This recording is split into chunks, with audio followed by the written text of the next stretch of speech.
नमस्कार दोस्तों, आज मैं Ramji Parasnath Tripathi staff crime TV news की तरफ से पुनः एक बार इस्माइल बाटलीवाला साहब के घर पे आया हूं।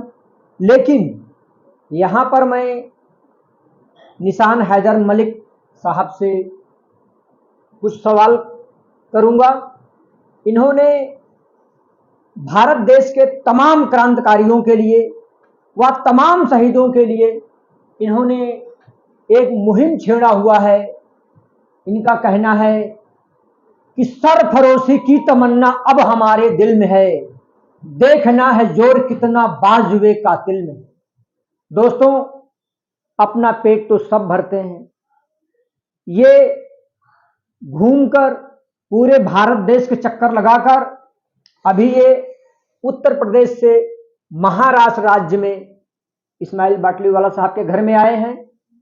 और ये पूरे भारत देश में जितने क्रांतिकारी और जितने शहीद लोग हुए हैं, जैसे मंगल पांडे, सुभाष चंद्र बोस आदि इत्यादि, बहुत सारे लोगों के घरों में जाकर उनके घर वाले, किसी के नाती पोते ईंट गारा कर रहे हैं, कोई भट्ठे पे काम कर रहा है, कोई गरीबी रेखा के नीचे कार्य कर रहा है, जबकि आज देश में उनको किसी न किसी पार्टी की तरफ से सत्ता में होना चाहिए और वो आज भुखमरी के कगार पर हैं। और ऐसे जाबाज संयोजक को, निशान हैदर मलिक साहब को मैं नमस्कार करता हूं और महाराष्ट्र में इनका स्वागत करता हूं। और आप हमारे तमाम दर्शकों को आप बताइए, आप जो क्रांतिकारियों के लिए और जिन लोगों ने हमारे देश के लिए बॉर्डर पर शहीद हुए हैं, उन लोगों के लिए आप क्या कर रहे हैं और आगे क्या करने वाले हैं, हमारे तमाम दर्शकों को आप बताइए। जी, बहुत बहुत शुक्रिया तिवारी जी। देखिए, मैं जीशान हैदर मलिक मेरा नाम है और मैं उत्तर प्रदेश के मुरादाबाद से ताल्लुक़ रखता हूँ। और हमने एक मुहिम छेड़ी हुई है तहरीक कारवान इत्तेहाद के नाम से जी। और हमारा मकसद ये है असल के जो 1857 क्रांति और जो देश की जो और भी जंगें आज़ादी की लड़ाई जो भी लड़ी गई, उन सब के जो क्रांतिकारी और जो शहीद हमारे इस मुल्क की आन बान शान के लिए शहीद हुए, अपने प्राणों को न्यौछावर किया, उनके सम्मान की लड़ाई हम लड़ना चाहते हैं। और हम ये चाहते हैं कि जो वास्तविक स्थान है उनका, जो सम्मान का वास्तविक स्थान उन्हें जो उनको नहीं मिल पाया क्रांतिकारियों को, हम ये चाहते हैं कि उनको वो उचित स्थान सम्मान का मिलना चाहिए। 10 मई 1857 को बहादुर शाह जफर के नेतृत्व में जो 1857 क्रांति हुई, जो मेरठ के पावन क्रांतिकारी भूमि से जो मंगल पांडे उसका नेतृत्व कर रहे थे।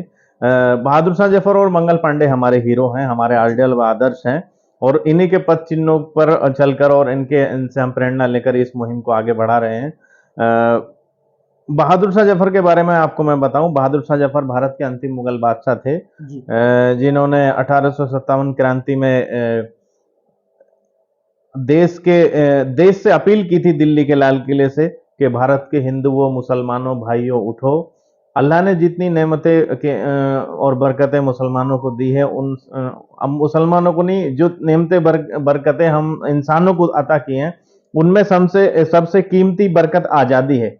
ये जालिम फिरंगी शासक उस नेमत बरकत को ताजिंदगी के लिए हमसे छीनना चाहते हैं।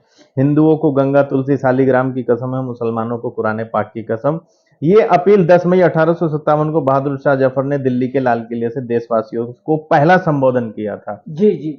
उसी में मंगल पांडे आते हैं और ये दोनों लोग जो है मुल्क में जो है 12 जगह से क्रांति, 1857 क्रांति ये जो है धधकी थी, ये एक ज्वालामुखी बन के उभरी थी।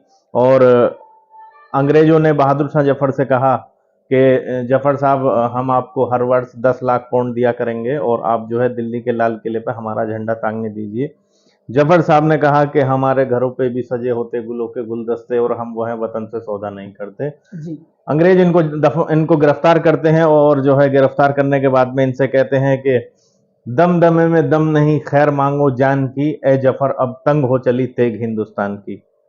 जफर कहते हैं, फिरंगियों सुनो, जब तलक बू रहेगी गाजियों में ईमान की, और ये तख्त लंदन तक चलेगी तेग हिंदुस्तान की।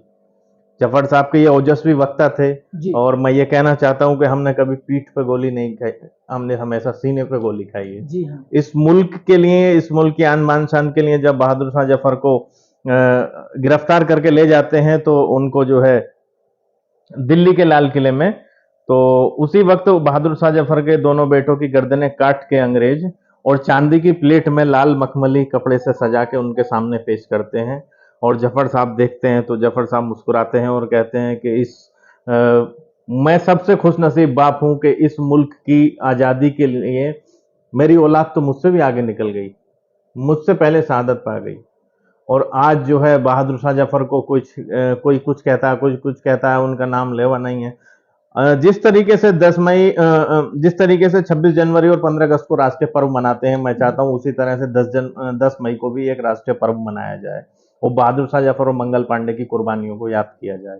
भारत का प्रथम स्वतंत्रता संग्राम इसी दिन जो है शुरू हुआ था।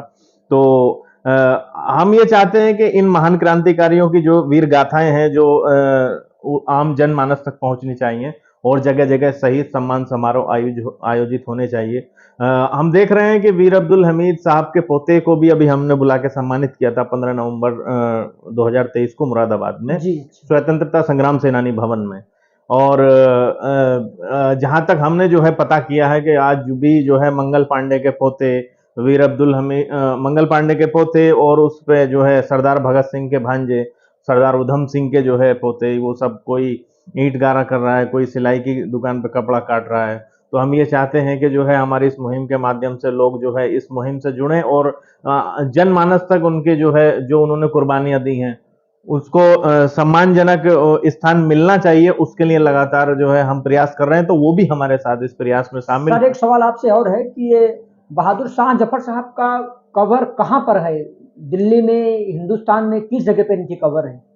देखिए, जब 1857 क्रांति धधक रही थी तो अंग्रेजों ने सोचा कि ये 82 साल का बूढ़ा अगर इस उम्र में तलवार उठा सकता है जी तो कुछ भी हो सकता है। बहरहाल ये क्रांति को जो है विफल करने के लिए कुछ करना चाहिए, तो उनको काले पानी की सजा दी गई और उनको रंगून जेल भेज दिया गया।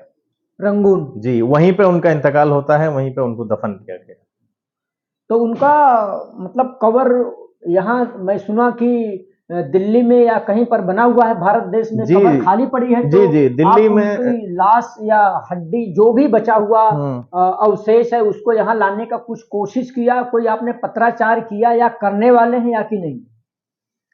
देखिए, दिल्ली में उनकी कब्र खाली पड़ी हुई है, ये जानकारी हमें भी है। और हमने जो 15 नवंबर 2023 को मुरादाबाद में प्रोग्राम किया था उसमें एक प्रस्ताव पास किया था आम जनमानस में अच्छा। और आवाम के बीच में मंच से हमने प्रस्ताव रखा, वो पास किया गया कि जब नेताजी सुभाष चंद्र बोस ने कहा था, जब ये आजादी की लड़ाई लड़ी जा रही थी कि जिस दिन हमारा मुल्क आजाद हो जाएगा उस दिन हम बहादुर शाह जफर की मिट्टी को दिल्ली से लाके लाल किले में दफन करेंगे।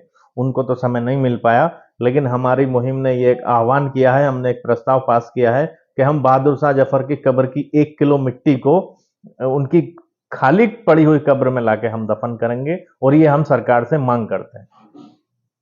आपको बहुत बहुत धन्यवाद देता हूं। तो क्या आने वाले समय में आप महाराष्ट्र में भी कोई कार्यक्रम करने वाले हैं जिस तरह से आपने उत्तर प्रदेश में किया हुआ है? देखिए, हम देश और देश के हर प्रत्येक प्रदेश में हम इस तरह के शहीद सम्मान समारोह आयोजित करेंगे और बहुत जल्दी हम मेरठ की क्रांतिकारी पावन भूमि से दिल्ली तक एक शहीद सम्मान संकल्प यात्रा निकालेंगे, जिसका उद्देश्य ये होगा कि हम सरकार से डिमांड करेंगे कि भाई बहादुर शाह जफर की 1 किलो मिट्टी को यंगून से लाके और उनकी खाली कब्र पड़ी उसका कब्र कुछ में तारीख वगैरह आपने निश्चित किया अभी हुआ है? तारीख अभी कोई डिक्लेयर नहीं की है, जल्दी हम अपनी टीम से मशवरा ठीक करके है, इसको आप जब भी तारीख तारीख घोषित डिक्लेयर करेंगे तो हम उस समय पुनः आपसे मिलने की कोशिश करेंगे। और आपने जो मुहिम छेड़ा हुआ है इसमें पूरे भारत देश के लोगों से मैं अपील करता हूं कि आप लोग ऐसे जाबाज सिपाही का साथ दीजिए कि हिंदू, मुस्लिम, सिख, ईसाई किसी भी जाति पांच का भेदभाव न करते हुए मंगल पांडे के नाती कहां क्या कर रहे हैं और बहादुर शाह जफर के नाती कहां पे हैं, तो इस तरह के डीपली जानकारी गहराई में जाकर के और उनको ऊपर कैसे आए इस बारे में ऐसे महानुभाव जो कार्य कर रहे हैं इनको मैं लाख लाख धन्यवाद देता हूं और जनता से अपील करता हूं, भारत देशवासियों से अपील करता हूं, इनका साथ जरूर दीजिए। जय हिंद, जय भारत, जय महाराज। एक शेर के साथ मैं अपनी बात समाप्त करूंगा जी जी कि प्रण करते हैं आजादी की शाम नहीं होने देंगे और वीरों की समाधि बदनाम नहीं होने देंगे। जब तक बदन में गर्म खून की एक बूंद भी बाकी है, भारत माँ तेरा आंचल नीलाम नहीं होने देंगे। बहुत बहुत धन्यवाद। Thank you very much. जय हिंद, जय भारत, जय महाराज।